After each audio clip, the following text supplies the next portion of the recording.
Hello aspirants. Arunachal Pradesh का जो CHSL का एग्ज़ाम होने वाला है 2026 में, जो कि 20 सितंबर को होगा, तो ज़्यादा दिन तो है नहीं। तो आई होप सब लोग अच्छे से पढ़ाई कर रहे होंगे। तो मैंने कुछ प्रीवियस ईयर का क्वेश्चन लाया था। हाँ, चलो आज हम वो सब देखते हैं। तो इसमें पहला क्वेश्चन था कि the value of 0.9 square minus 0.1 square by 0.9 minus 0.1। अब इसका सोल्यूशन करने से पहले हम लोग को एक चीज़ पता होना चाहिए कि एक बेसिक नॉलेज पता होना चाहिए कि ए स्क्वायर माइनस बी स्क्वायर का एक रूल्स होता है, उसको पता होना चाहिए। उसका क्या क्या है, ए प्लस बी इंटू ए माइनस बी। अभी ए प्लस बी इंटू ए माइनस बी जो है वो कैसे आया, ए स्क्वायर माइनस बी स्क्वायर कैसे हुआ, वो चीज़ हम लोग बाद में देख लेंगे। अब जिन लोगों को थोड़ा सा मतलब चाहिए कि ये कैसे हुआ है ना, वो थोड़ा हम लोग बाद में देख लेंगे। ओके, अभी सिर्फ इतना याद रखिए कि ए स्क्वायर माइनस बी स्क्वायर का जो रूल्स है वो ए प्लस बी इंटू ए माइनस बी है। तो अभी यहाँ पे देखिए, तो क्वेश्चन हम लोग को क्या बोला है, 0.9 square minus 0.1 square divide by 0.9 minus 0.1। देखिए, इसको हम लोग पूरा को ए पकड़ते, ये जो पूरा है 0.9, इसको हम लोग ए पकड़ लिया और 0.1 को हम लोग बी पकड़ लिया। तो ए स्क्वायर हो गया, ए हो गया पूरा ये, तो ए स्क्वायर हो गया माइनस बी बी, ए है पूरा बी और स्क्वायर हो गया। तो ए स्क्वायर माइनस बी स्क्वायर का रूल्स हम लोग पता है, ए प्लस बी इंटू ए माइनस बी। तो ए क्या है 0.9 प्लस बी क्या है 0.1, मतलब ए प्लस बी हो गया। अभी हम लोग क्या ए माइनस बी भी करना है 0.1, ठीक है। और नीचे जैसे हम लोग ऐसे लिख देंगे 0.9 माइनस 0.1। ओके, हाँ। अभी हम लोग एक चीज़ पता होना चाहिए कि जैसे यहाँ पे अगर 2 इंटू 3 इंटू 2 होगा या 5 होगा, नीचे अगर मेरा 5 इंटू 2 है, तो नीचे ऊपर अगर इंटू है, मल्टीप्लिकेशन का रूल, मतलब मल्टीप्लिकेशन है, नीचे भी मल्टीप्लिकेशन है, तो हम लोग जो चीज़ मतलब मैच करता है उन लोग को हम काट सकते हैं। जैसे यहाँ पे 5 मैच कर रहा है, यहाँ पे 2 मैच कर रहा है, तो नीचे कुछ नहीं, ऊपर में क्या 3 इंटू 2 6 होगा। यही मेरा आंसर है। यहाँ पे भी सेम है, 0.9 माइनस 0.1 है, ऊपर में भी 0.9 माइनस 0.1, तो ये दोनों मैच करें तो हम लोग इसको काट सकते हैं। और तो फिर रहेगा क्या 0.9 प्लस 0.1। अभी 0.9 और 0.1 का क्या आता है देख लीजिए, इनको पता नहीं है कैसे करता है ऐड। तो 9 इंटू 9 एंड 1 अगर ऐड करिए कितना 10 होगा, 10 का 0 होगा, तो 1 यहाँ पे रहता है, ठीक है। तो 0 प्लस 0 प्लस 1 कितना होगा 1 होगा ना। और डेसिमल कितना होगा, डेसिमल एक घर के आगे डेसिमल होगा वो, तो इस इधर से आता है, इधर से नहीं जाता है, इधर से आता है, उल्टा साइड से आता है हमेशा। तो एक घर के आगे डेसिमल होगा, तो 1.0 मीन्स क्या है 1। तो 0.9 प्लस 0.1 कितना हो गया आंसर 1। यही मेरा आंसर है, एक नंबर। आई होप सबको समझ में आ गया। तो हम नेक्स्ट क्वेश्चन की तरफ चलते हैं। नेक्स्ट क्वेश्चन जो है, if 2x minus y minus 2x then y 4y minus x is equal to what. तो हम लोगों को क्या दिया है सोल्यूशन, उसका क्या होगा, सोल्यूशन क्या होगा, देखिए क्या रूल्स क्या दिया है कि 2x minus y 2x equals to y minus 2x, यही दिया है। तो हम लोग इसको क्या क्या लिख सकते हैं, 2x, इसका माइनस को हम यहाँ पे लेके आ जाते हैं, 2x प्लस 2x, इसको y जैसे ऐसे रहता है, ठीक है। तो क्या हो गया ये हो गया 2x।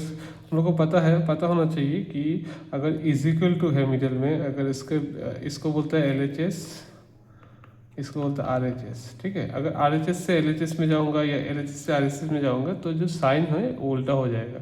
अगर माइनस होगा तो प्लस होगा, इंटू मल्टीप्लाई होगा तो डिवाइड हो जाएगा, ठीक है। उल्टा हो जाता है, मतलब प्लस का माइनस, मल्टीप्लाई का आपका डिवीजन, ऐसा हो जाता है। तो अभी 2x यहाँ पे है, तो इसको RHS से इसको ये LHS में लाया तो क्या होगा, माइनस का प्लस हो गया, और LHS में जो था y था, y को y में रहने दिया। तो अभी क्या हो गया 2x प्लस 2x कितना हो गया 4x is equal to Y. हम लोग को इतना रख देना है, 4x is equal to Y है। तो अभी हम लोग को क्या निकालने के लिए बोला है कि 4y माइनस एक्स का मान निकालने के लिए हम लोग को बोला है। तो देखिए यहाँ पे 4y का मान क्या है 4x, 4 एंड y के साथ क्या है रिलेशन में, मल्टीप्लाई का रिलेशन में। तो 4 इंटू वाई का मान पुट कर दीजिए, y का मान कितना है 4x निकल गया, और माइनस ये है x से x रहने दिया, ठीक है।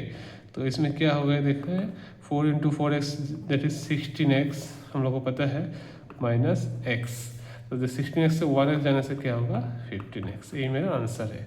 तो इसका जो आंसर है मैंने लिखा नहीं है, हाँ, इसका आंसर क्या हो गया 15x, ये मेरा आंसर हो गया। आई होप इस समझ में आया सबको। अगर समझ में नहीं आ रहा है कुछ भी चीज़ कमेंट सेक्शन में मुझे बोलिए, मैं ज़रूर रिप्लाई दूंगा। चलिए नेक्स्ट क्वेश्चन की तरफ जाते हैं। 3 नंबर क्वेश्चन नंबर 3। अभी 3rd नंबर क्वेश्चन है जो आया था प्रीवियस ईयर में। If 2x equal to 1 then 8x equal to what. बहुत इजी है। हम लोग एक चीज़ पता है, किसी भी चीज़ का ऊपर अगर ज़ीरो होगा, किसी भी चीज़ का पावर के ऊपर अगर ज़ीरो, सपोज 8 के ऊपर पावर ज़ीरो है तो इसका आंसर 1 होगा। x के ऊपर पावर ज़ीरो है तो उसका आंसर 1 होगा। किसी भी चीज़ के ऊपर अगर उसका पावर ज़ीरो होता है तो उसका मान कितना होता है 1 होता है। तो अभी इस यहाँ पे जैसे दिखा है सोल्यूशन, चलिए सोल्यूशन करते हैं उसका। सोल्यूशन क्या है, 2x इक्वल्स टू 1। अगर ये होता तो 8x का मान निकालने के लिए बोला है हम लोग को, ये दिया है, इससे 8x निकालना पड़ेगा।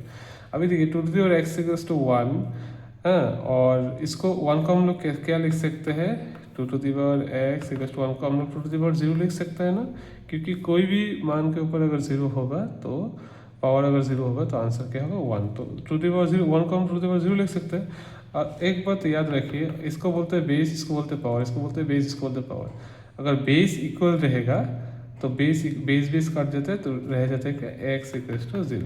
हमेशा याद रखिए, अगर बेस इक्वल होता है, जैसे मान लो 5 to the power 2 is equal to x, sorry, suppose x to the power 0 equal to x to the power, sorry, हाँ, ऐसे समझिए कि अगर suppose 5 to the power y हो गया और 5 to the power सपोज 5 हो गया, तो देखिए यहाँ पे बेस इक्वल है। अगर बेस इक्वल होता है तो हम लोग का क्या होता है, जो पावर है वो ये इक्वल हो जाता है। तो y का मान क्या होता है 5, ऐसा होता है, ठीक है। तो 2x इज इक्वल टू 0, तो x का मान क्या होगा 0। तो हमको निकालने के लिए क्या बोला है, निकालने के लिए बोला है कि 8x का मान निकालिए।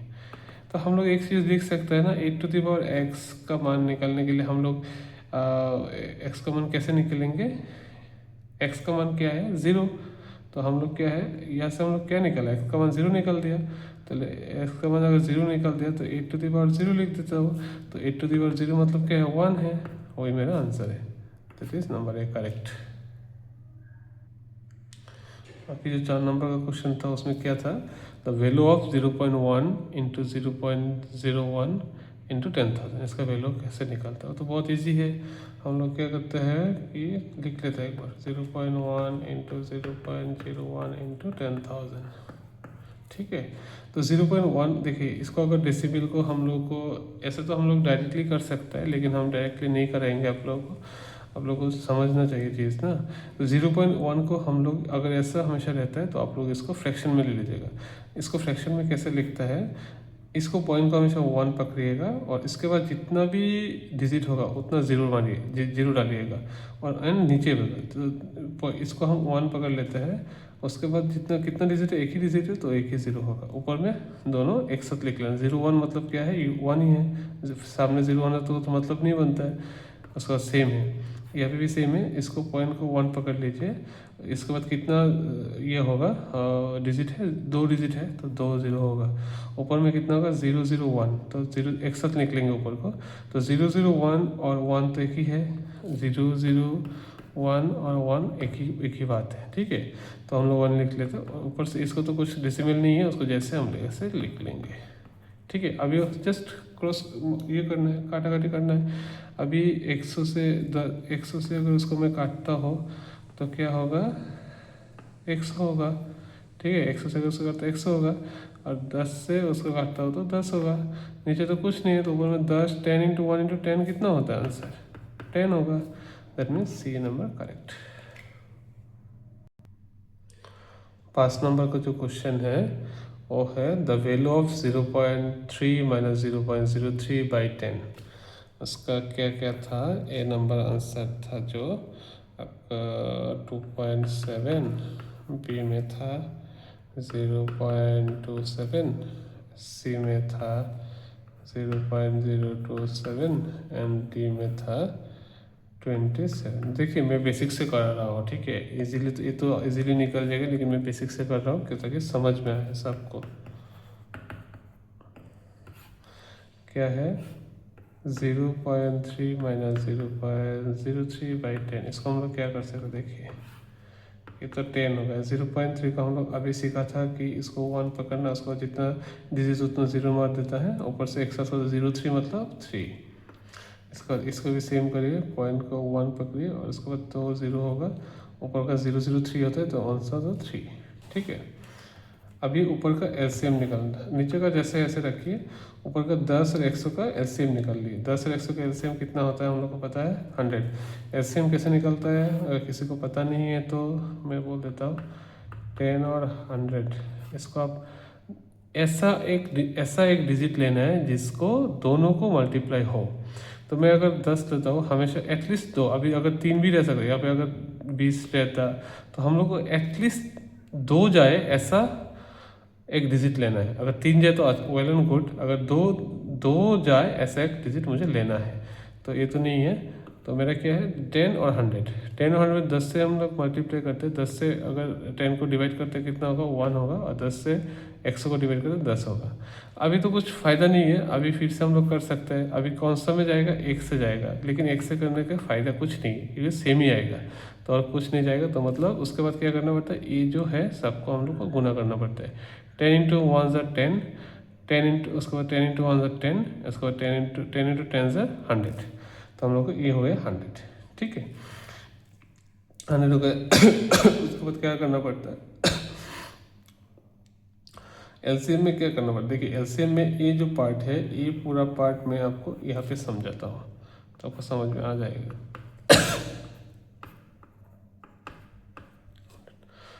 इसमें क्या होगा, एलसीएम 100 है, तो 10 से अगर 100 को इसकी इस नीचे का जो डिजिट होता है उससे हमको इसको डिवाइड करना पड़ता है। तो 10 से अगर 100 को डिवाइड करूँगा तो कितना आ जाएगा, 10 आ जाएगा। उसके बाद जो डिवाइड करने का जो रिजल्टेंट आता है, वो रिजल्टेंट को हमको ऊपर से जो न्यूमरेटर होता है उसको गुणा करना है। तो 10 से अगर 100 को डिवाइड करता हो तो कितना आता है, 10 आता है, और 10 से ऊपर का तो मल्टीप्लाई करना, तो 10 इंटू 3 30 माइनस सेम। इसको डिवाइड करना, तो 100 से 100 को डिवाइड करना तो कितना होता है, 1 होता है। 1 इंटू 3 का ऊपर को ये करना होगा, मल्टीप्लाई करना होगा, तो 3 इंटू 1 ज़ा 3। तो नीचे क्या रह गया 100/27। तो हमको 100 बाई कितना हो गया, ये 27, ठीक है ना। अभी एक बात याद रखिए, ये मेरा मेन डिवीजन है ना, ये है मेरा। हम लोग एक काम कर सकते हैं, इसको तो पता होना चाहिए, आप लोगों को शायद पता होगा कि ऊपर का जैसे हम लोग ऐसे लिखते हैं हमेशा 27/100, और नीचे का जो है ना उसको हम लोग उल्टा लेते हैं। मतलब नीचे 10 है ना, तो 10 को ऊपर में चला जाएगा, और नीचे क्या है, इसका नीचे भी हमेशा 1, मतलब कुछ नहीं है 1 है। अगर किसी का जैसे सपोज अगर 5 है मेरा, तो 5 का नीचे हमेशा याद रखिए कि 1 होता है, ठीक है। वो लिखने का कुछ मतलब नहीं बनता है बोल के हम लोग लिखता नहीं है। किसी भी नंबर ले लीजिए, 7 ले लीजिए, 8 ले लीजिए, 9 ले लीजिए, इसके नीचे हम लोग 1 लिख सकते हैं, ठीक है, लेकिन उसका कुछ मतलब नहीं बनता। 1 से अगर 8 को मैं बाहर डिवाइड करूँगा तो 8 ही आएगा, इसलिए हम लोग लिखते नहीं है। तो हमेशा याद रखिए, अगर ऐसा टाइप का कुछ सिचुएशन आए तो ऊपर का जैसा है ऐसा होता है, और नीचे का क्या है, मतलब ये हो जाता है, पलट जाता है। ये 10 ये था, ये देखिए ये एक फ्रैक्शन है मेरा, ये एक फ्रैक्शन है, तो ऊपर का जैसा है ऐसा सही रहेगा, जैसा ऐसा रहेगा, लेकिन नीचे का ये वाला ऊपर था, ये क्या था आपका, हाँ 10/1 है, ठीक है। तो ये क्या था आपका, ये हो जाएगा ऊपर था, ये आ जाएगा नीचे, और 1 नीचे था, ये जाएगा ऊपर, ठीक है। तो इसमें क्या आएगा आंसर, तो अभी गुना कर लीजिए, कुछ उपाय है नहीं क्योंकि कुछ तो जाएगा नहीं, तो नीचे नीचे गुना करना पड़ता है, ऊपर ऊपर गुना करना है। तो हम लोग गुना कर लेते हैं, 100 इंटू 10 कितना होता है, 1000 होता है, और 27 इंटू 1 कितना है, 27 होता है। तो हमको आंसर में क्या डेसिमल में दिया है, तो हम लोग इसको डेसिमल में कैसे करते हैं, जैसे डेसिमल किसी भी संख्या को अगर डेसिमल में लेना है, तो जैसे अब सपोज 51/100 है, तो हम लोग ऊपर वाला लिख लीजिएगा हमेशा, 51 लिख लिया। इसके बाद देखिएगा नीचे कितना ज़ीरो है, उतना घर के आगे मुझे डेसिमल डाल देना है। पॉइंट डाल देना है, ठीक है। तो 2 जीरो है, 2 घर के आगे 1 2, उसके आगे हमको डेसिमल कर जाएगा, तो उसको सामने कुछ नहीं मतलब 0 है, ठीक है। तो ऐसा ही सेम है, तो यहाँ पे क्या है 27 है, हमको ऊपर का लिख लेना है। लेकिन तो कितना 0 है, 1 2 3, लेकिन है कितना डिजिट 1 2, और एक तो नहीं है, 3 करके आगे डालना है। तो फिर हम लोग क्या करेंगे, एक 0 डाल के आगे पॉइंट डाल देंगे, ठीक है। तो 0 पॉइंट, अगर कुछ आगे कुछ नहीं है तो 0 डाल देंगे। तो क्या है 27 हम लोग लिख लिया। 3 जीरो है, तो 3 घर के आगे हमको डेसिमल डाल देना है। तो 1 2 3 घर के आगे होगा, तो 2 है, इसलिए हम लोग एक 0 डाल दिए, ठीक है। डाल के उसके बाद पॉइंट डाल दिया, ठीक है। तो उसको पहले कुछ नहीं होगा तो 0 होगा, तो 0.027, 0.027। आई होप सबको समझ में आया है। और किसी को समझ में नहीं आया तो कमेंट सेक्शन में मुझे बोलिएगा, मैं पूरा कोशिश करूँगा समझाने के लिए, ठीक है। थैंक यू, आज के लिए इतना ही। फिर नेक्स्ट फिर करेंगे, हाँ कल फिर 6 से स्टार्ट करेंगे, ऐसे करके हम लोग इसको ख़त्म करेंगे, ठीक है। Thank you so much.